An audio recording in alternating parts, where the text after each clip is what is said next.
Why are all the good college coaches leaving for the NFL? Well, according to the numbers, college coaches are actually leaving for the league at a lower rate than last year, but our insiders tell you why that doesn't mean there isn't still an issue. And speaking of coaches, who are the most underrated in the game? Carl Reed debuts a new segment that you won't want to miss. Plus, Chris Hummer shares his all-impact team with a twist. What could Dylan Raiola accomplish in year one at Nebraska? And how about the number one player in the class, Jeremiah Smith? All that and more as 247 Sports Live starts right now.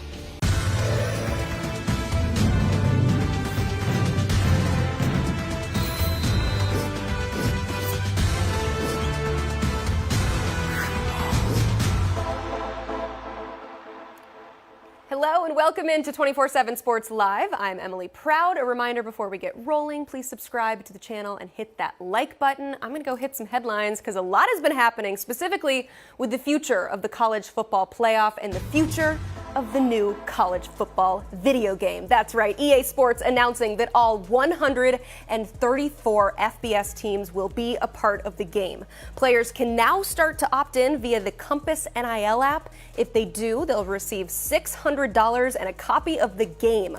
More than 11,000 players are expected to be in this game.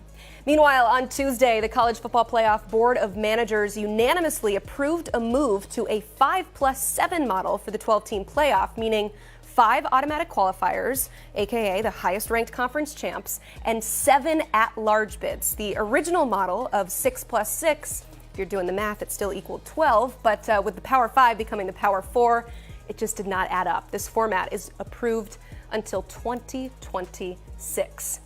And then last night, per our Brandon Marcelo, we learned the College Football Playoff Committee of Commissioners discussed future formats for 26 and beyond. 4, 8, 12, 14, and 16 team fields were all discussed, meaning that they are open to even further expansion. And earlier this week, Georgia State head coach Sean Elliott became the latest eyebrow-raising coaching move of the offseason. As he left his head coaching job to become a position coach at South Carolina, there's also, of course, some curious timing with spring practice already underway for the Panthers.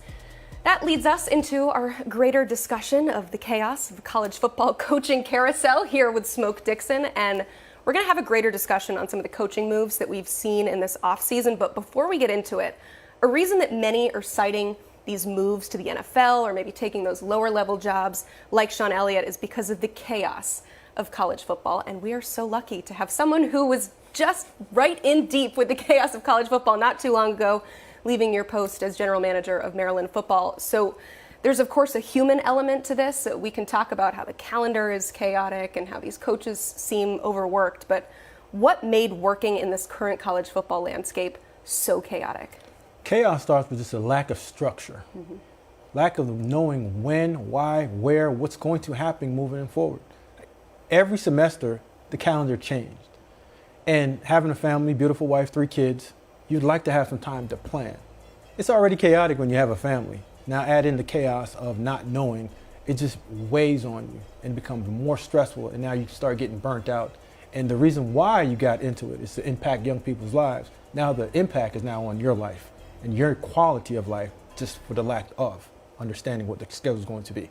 Obviously, we're very happy that you've made the move to working with us and being here on this desk, but what was the moment for you where you just knew this happened, I got to seek other opportunities? Well, my son, 8 years old, he was 7 at that time, and he knows that I train guys and I'm always into the coaching aspect of it in athletics.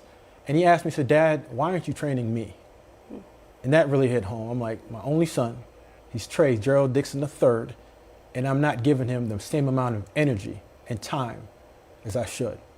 I said, now, Gerald, Smoke, father, husband, you need to come on back home and be a family man to your important thing that we always say, family first. I had to put them before my career, but I still love it. Yeah. I'm a part of it. Yes, exactly. We're still somewhat a part of it. We get to talk about it, but from a less chaotic standpoint, hopefully. Well, I got to mention this, though. Arizona State head coach Kenny Dillingham really not feeling sorry for anyone. Here is what he had to say on the matter. You know how many people want my job? Like, you know how many people want my assistant coaches' jobs and my analyst jobs and the QB and the GA's jobs? So don't complain about what we do.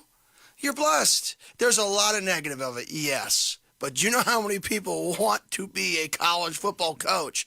I literally spent 9 years of my life doing anything to become a coffee boy.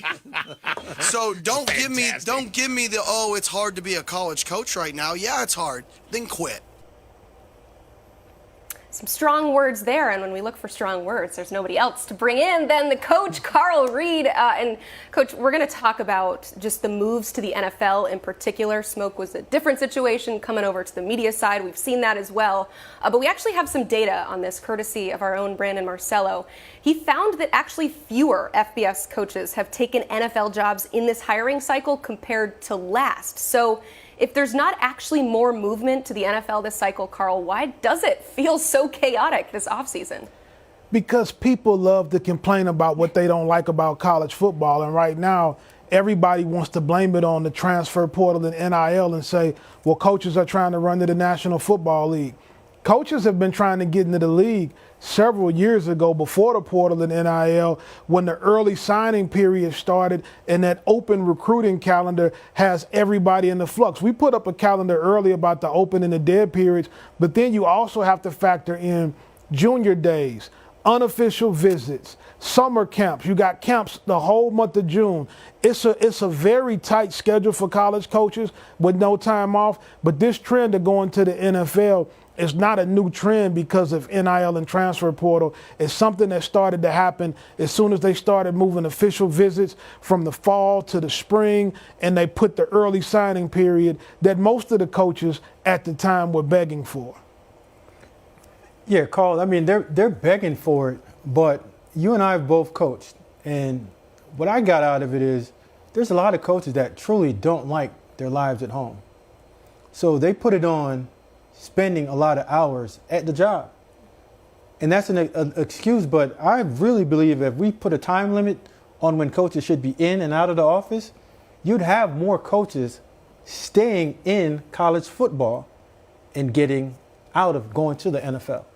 You know those schedules, Smoke, you've been in them when you're there at 5 in the morning, you're leaving at 11 at night, meeting after meeting, film session, another film session. You got to get on the field. You got to have another meeting. You got to have a position meeting, then a special teams meeting. It does get massive in terms of the schedule. Guys do get burnt out, but everybody doesn't have the option of going into the National Football League. I talked to Kenny Dillingham today on my way into the office, and he's saying, how can you complain when you're making the type of money that guys are making, when you're having the kind of life that they're making? You are getting paid to coach football. So it's hard for me, and it's hard for a lot of guys, to justify complaining with the type of money that's being made in the game compared to what most people are having to do for a living. I just don't feel like it's something that should be complained about. I really agree with Kenny on that. I mean, for the guys that are making the top dollars, but overall, this is an issue within college football we hear from support staff. So if the numbers don't necessarily jump off the page, and if we're not getting a lot of sympathy from head coaches and from Carl explaining the fact that they make enough money to kind of warrant this, so what is the actual problem then that needs to be addressed here? The problem, again, and I'll go back to it, is just the schedule of it. Yeah. And the fact that coaches that are at the top making the millions are the ones saying it's okay just to shut up and stop complaining about it. But we're not looking at the Division I AA's, the Division II, Division III's that are still following the same chaotic schedule, but they're only getting paid 80, 90, 100,000. It's okay to have those conversations about, just shut up and coach when you're making millions, where you can hire a nanny or someone to take care of what you can't be there for. Like we talked about, an Uber driver being a parent and dropping your kids off and everywhere. My kids have a bunch of activities. You can do that when you're making millions. But when you're making thousands, we have to put together a better structure with the NCAA of having better time management for people's personal life so they can have a better quality of life. So when good coaches don't get burnt out, and you have better coaches that are coaching your kids and you have a better product on the field. But Smoke, this is also the life that you chose. You choosing to be a coach, you going in, you're knowing exactly what it takes. If you start at the lower levels, you know what it's going to take to work your way up. If you don't like the schedule, there are other options. You can coach high school, which also is becoming a tough schedule. You can be a teacher. You can be a fireman. You can do a lot of other things. You don't have to coach football. And so from that standpoint, you have some decisions and some choices you have to make. The game doesn't necessarily adjust to the way you want your personal schedule to be. So, Coach, why do we have to say either or? Why can't we have and also with this process? You can also be a good coach and also be a father and a husband if we just limit the times that we're there at the office, and also we limit the schedules in terms of when the kids can be on campus and when we have to be able to sign them or recruit them. Just limit the time and have a better structured plan with it, have more dead periods and understanding of when we can actually apply those rules that the NCAA creates that no one really follows. Because everybody has decided to monetize every level of football. We have a job like this because people want to talk about recruiting around the year when football season is not in. Everybody wanted money, everybody wanted to get paid, and every single aspect of football is being monetized. That's why the schedule has not been changed.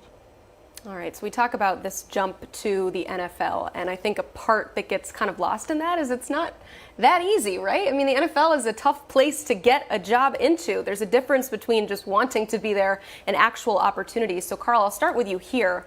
What could we see as far as maybe early retirements and just kind of overall impact on college coaching lifespans? That's what we're getting at here, is that although we haven't seen the big adjustment yet, this could be an issue down the block. Well, those who can will. If you have a legitimate opportunity to coach in the NFL, I think a lot of guys will look at that, especially because they don't have to recruit. NFL coaches, they have a ton of downtime. I can remember a really good friend of mine, a position coach in the SEC, was on vacation with his family at Disney World doing a rare week off, and he got called by the head coach because one of the top defensive linemen in the country wanted to visit their school, and he made him get on a plane and leave his family and come talk to that recruit and his parents. And 2 months later, that guy moved to the National Football League, and that was before transfer portal and NIL. So it comes down to your scheduling. It also comes down to, do you have the ability to make a jump like that? Because everybody can't coach in the National Football League. The National Football League is a big fraternity. Yeah. Once you get in, most of us don't get out unless you want to. But the reason why a lot of us got into coaching is to impact young people's lives. To be that bridge to get the young man from young man to the next side of being a manhood and being that gap right in there. But we're getting to now, we're looking at it saying, how much is it? I'm just going to pay us. Mm-hmm. When you were that youth coach, you never thought about that. You just wanted to change somebody's life. You just wanted to give that same amount of energy that someone gave to you.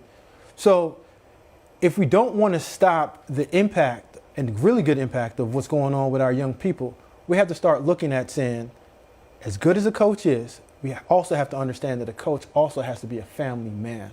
Stop just looking at coaches as being the one that's going to be there all the time, and just look at it to be there sometime, but as a parent, you have to step in there as well too. Smoke, the money changes people, as you know.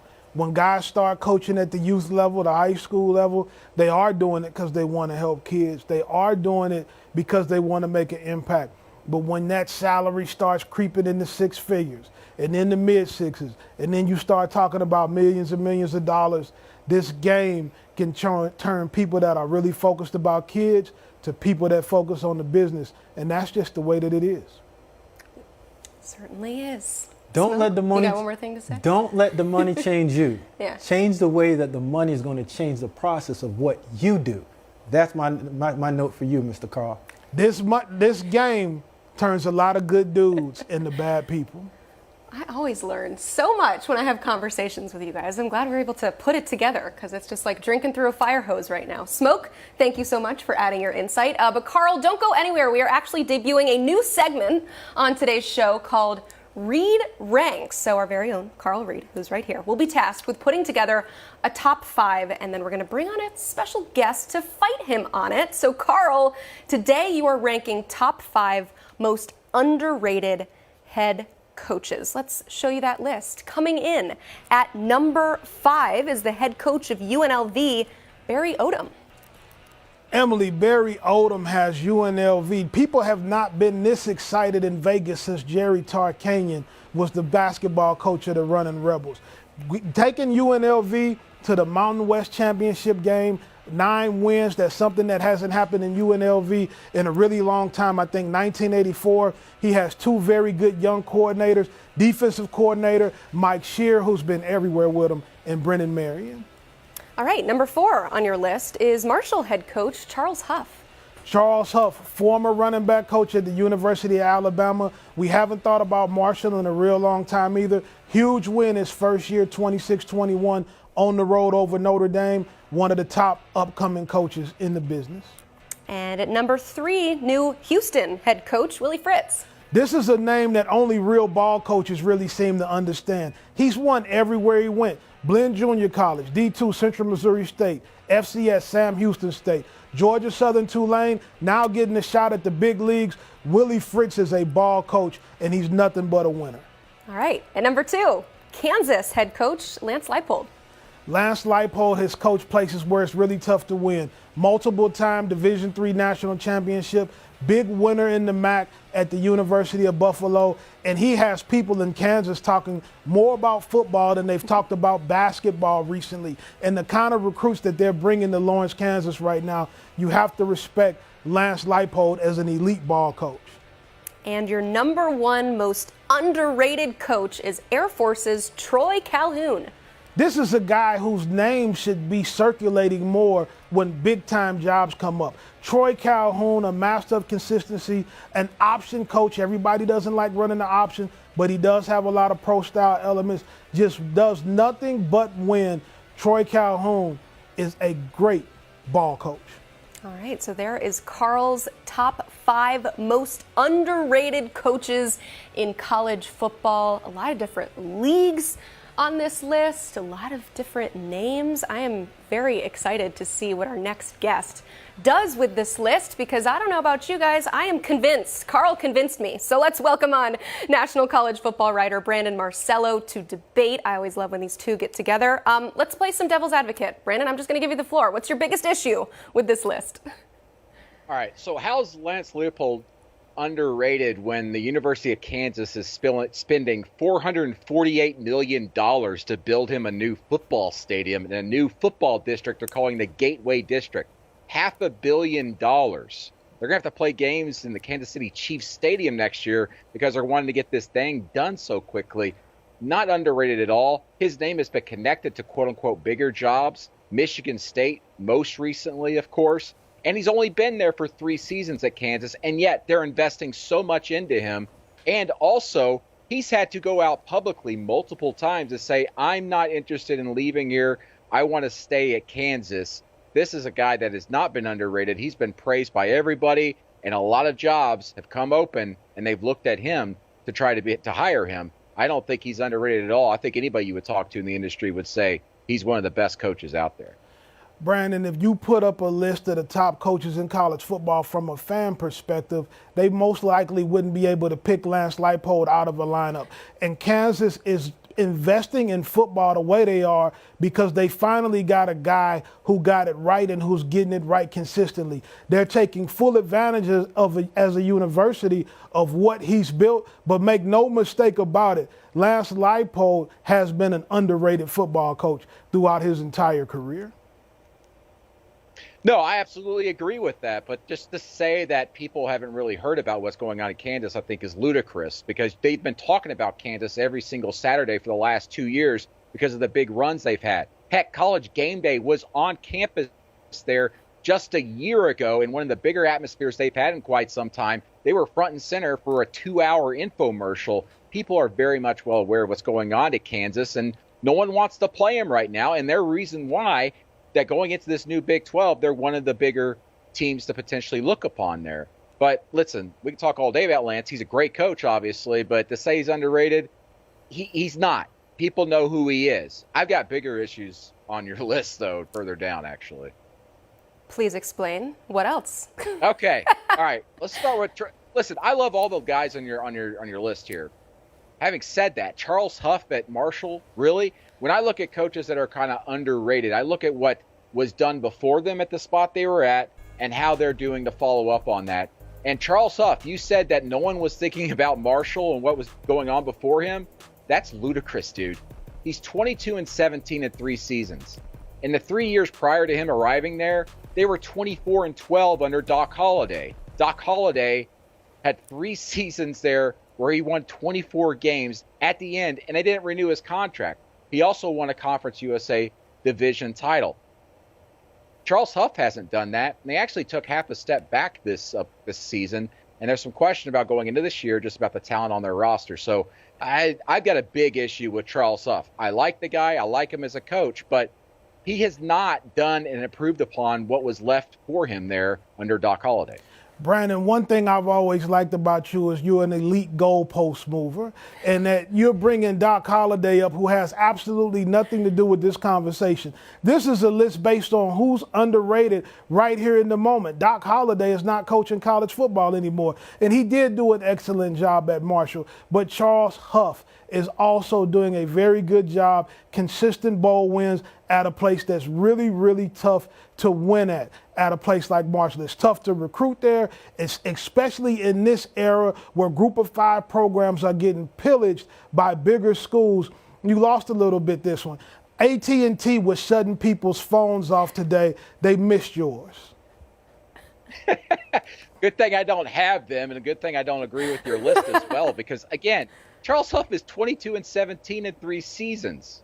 He's 5 games above 500 at a school that has notoriously won in the past. There have been superstars that have come through there and other coaches who have won bigger than Charles Huff. And again, Charles Huff is only 3 years into his tenure there and hasn't really had a big, humongous season. I do think that he's hot on the tip of some people's tongues because, yes, they did beat Notre Dame back in 2022, but they did not capitalize on that at all, Carl. They did not go on a big run. They stubbed their toes near the end. And in fact, we're talking about people stubbing their toes. Barry Odom, listen, just his first year, so we got to see some things pan out. I think he's got an incredible assistant staff there. 9-5, great turnaround, but they lost 3 straight games to end the season. Some issues there down the road. I want to see if he can keep that up after a year, 2, or 3. Again, he's only been a head coach there for 1 season. We've seen people have flash in the pan type seasons, and then they kind of go down after the next couple of years. Barry Odom, I want to see him kind of maintain that success rate. Because as you said, it's very difficult to keep your talent there on the Group of 5 level. It's also very difficult to keep your hot assistant coaches with you, even though they've been with you for quite some time. And as you know, Carl, one of the big names there to keep an eye on in the future is Brennan Marion, his offensive coordinator. That's a guy that's going to be on the rise fairly quickly.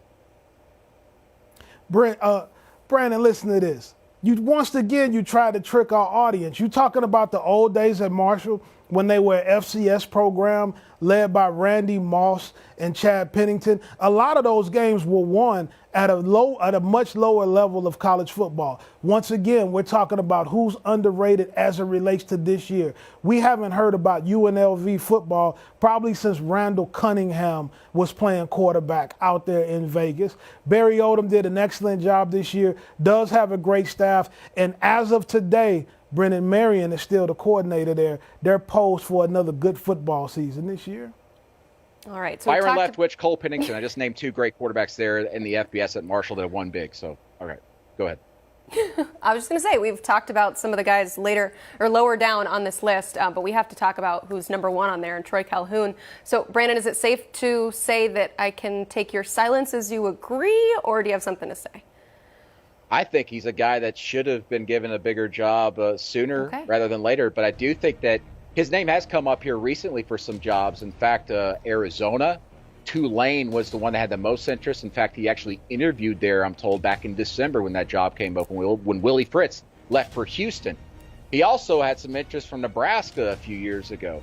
But the thing is, it's like if you stay somewhere too long, you almost get this stupid stigma attached to you by agents and athletic directors and all these search firms.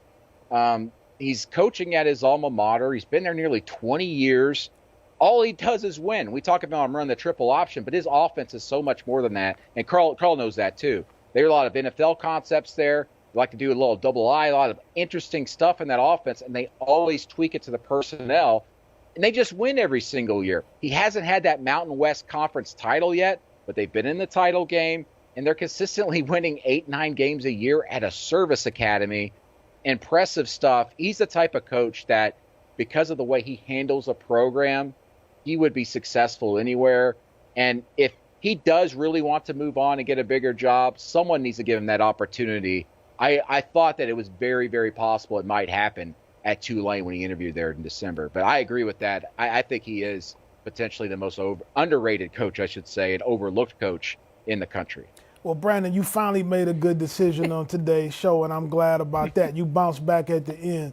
You are right. Troy Calhoun's offense is so much more than a triple option. He has a ton of pro and NFL concepts in there. With the way the game is now with transfer portal and NIL, he may have the best job in the country for himself.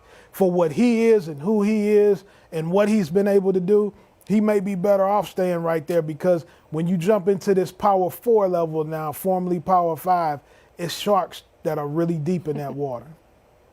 I'd also like to add to it, feels like he's playing a whole different game when it comes to college football with NIL and transfer portal and the type of person that they're only allowed to bring into Air Force, not just the triple option. It's the way that college football has changed. So very impressive, 8-0 start to this last season. So this wasn't unintentional, guys, but I'm glad we came back together and a little bit more peaceful to end this segment. But thank you both so much for the great discussion. Looking forward to seeing who Carl ranks and goes up against next week. But as a reminder, you can check out more of Brandon Marcelo's work at 247sports.com if you're interested in everything happening with the College Football 25 video game. He has been all over it. I think there's some updates you can go read about now, but another story you'll find is the impetus for our next segment. Chris Hummer has released his latest all-impact team for the class of 2024. He describes it as a precursor to the preseason true freshman All-American team. So these are players he believes will make the biggest impact as freshmen. You've got guys like Nebraska's new 5-star quarterback, Dylan Raiola, and the number 1 player in the class,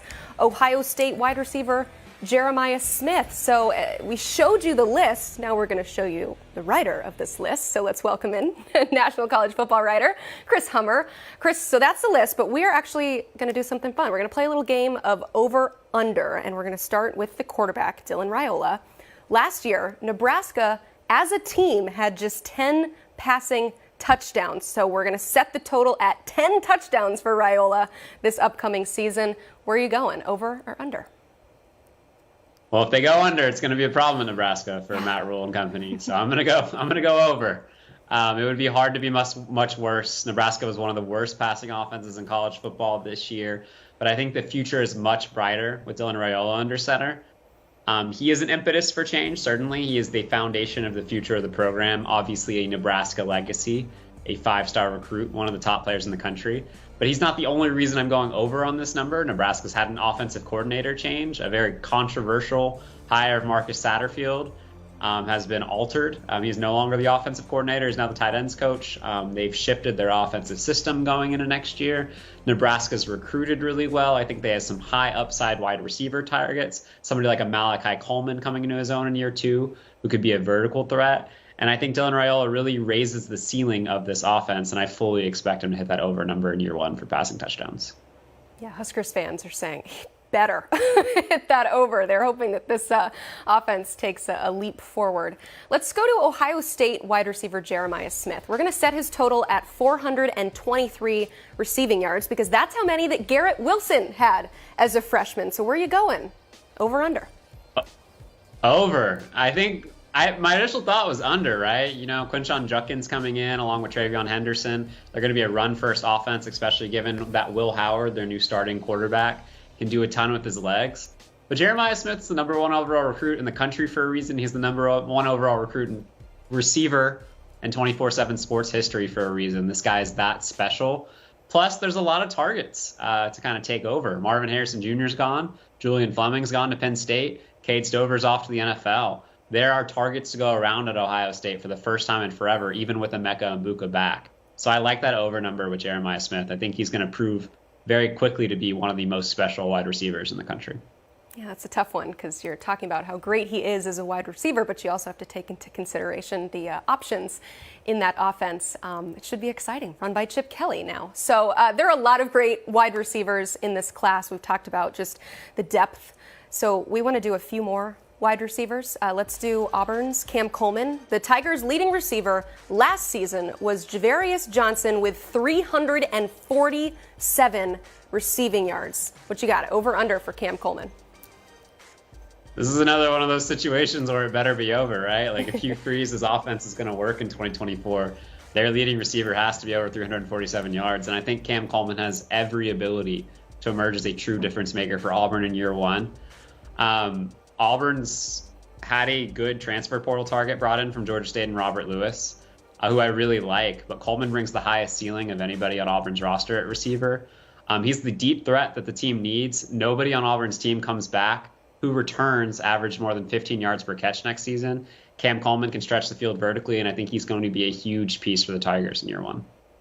All right, one more pass catcher. Texas Tech wide receiver Micah Hudson. The Red Raiders were led in receiving last season by a Xavier White with 556 yards. What do you think of that total? This is a tough one. I think it's going to be very close. I think Micah Hudson's going to have an immediate impact for Texas Tech, and it will be a big part of that offense. But I'm going to have to go under here. A slight under, but under. Texas Tech brought in Josh Kelly and Caleb Douglas via the transfer portal to be immediate impact players at wide receiver. I like both of them. I think they're going to be a huge part of that offense.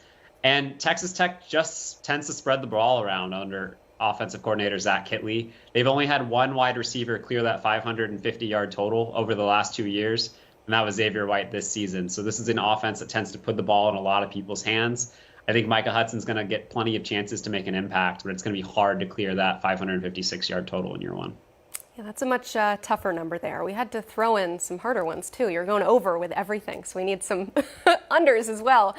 Maybe here, Arizona running back Jordan Washington. Jonah Coleman, he led the Wildcats in rushing touchdowns with 5. So that is the total that we're setting here for Washington. Over or under 5 touchdowns?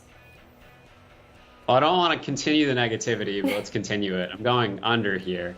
I think Jordan Washington is the type of player who's going to wow a lot of people this year as a true freshman. He is a truly elite speedster. He's posted multiple sub 10.5 second 100-yard dash times. He's one of the fastest people in California, period, not just football players, humans. He moves in a way that's really special for the running back position, and I think he is going to have a huge impact in year one for Arizona. But this is a pass-first offense led by Noah Fifita and the Arizona Wildcats. I think they're going to spread the ball around through the air. And Washington, who comes in at 170 pounds with a pretty slight frame, isn't exactly the prototypical goal line back. I think a lot of his chances will come outside the red zone. All right, so that was the offense. Let's do some defense here. Texas edge Colin Simmons is the player.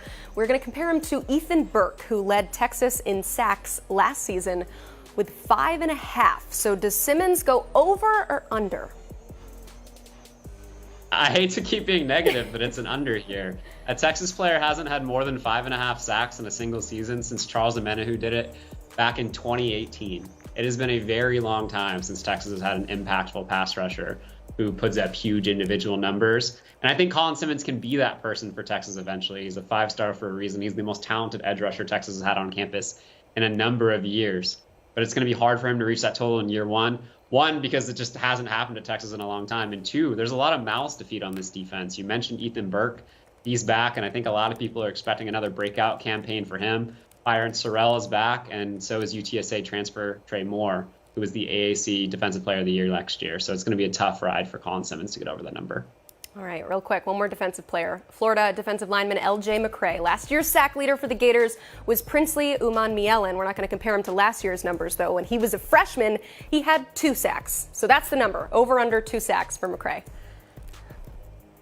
I have to go under again. I know that sounds stupid with 2 sacks. It's not a huge number, but it's a harder number to get to than most people think. Only 2 Florida players cleared that bar last year, and the Gators plan to rotate heavily at DT this year on the interior with LJ McCrae slotting into that rotation.